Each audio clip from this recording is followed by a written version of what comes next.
So, ఇప్పుడైతే temple లోపలికైతే entry అవుతున్నాము. చూడండి ఇక్కడ శివపార్వతుల విగ్రహాలు ఎంత బాగున్నాయి కదా! నాకైతే ఇక్కడ నచ్చేది మాత్రం ఈ కొండల మధ్యలో ఆ దేవుడి విగ్రహాలు చాలా బాగుంటాయి. అవునా కాదా చెప్పండి.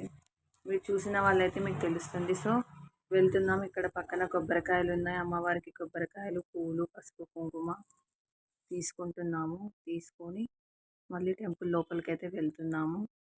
సో, అక్కడ చాలా బాగుంది. అమ్మవారికైతే అసలు ఎక్సలెంట్ అంటే ఎక్సలెంట్. 2 కళ్ళు సరిపోలేదు. అంత బాగున్నాయి అలంకరణ మాత్రం.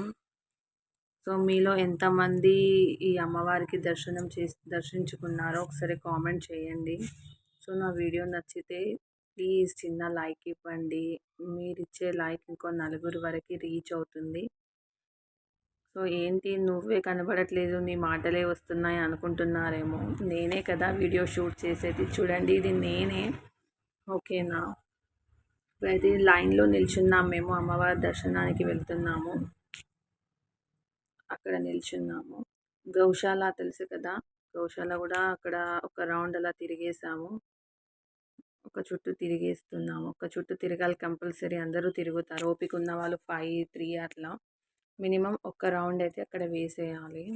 ఒక రౌండ్ వేసాం. చూడండి అమ్మవారి విగ్రహం అదే. తెలుసు కదా, తెలిసిన వాళ్ళకైతే చెప్పాల్సిన అవసరం లేదు. చూడగానే గుర్తుపడతారు. సో, అమ్మవారికి చూడండి ఒక అన్నయ్య అయితే ఇక్కడ అడ్డుగా నిలబడ్డారు.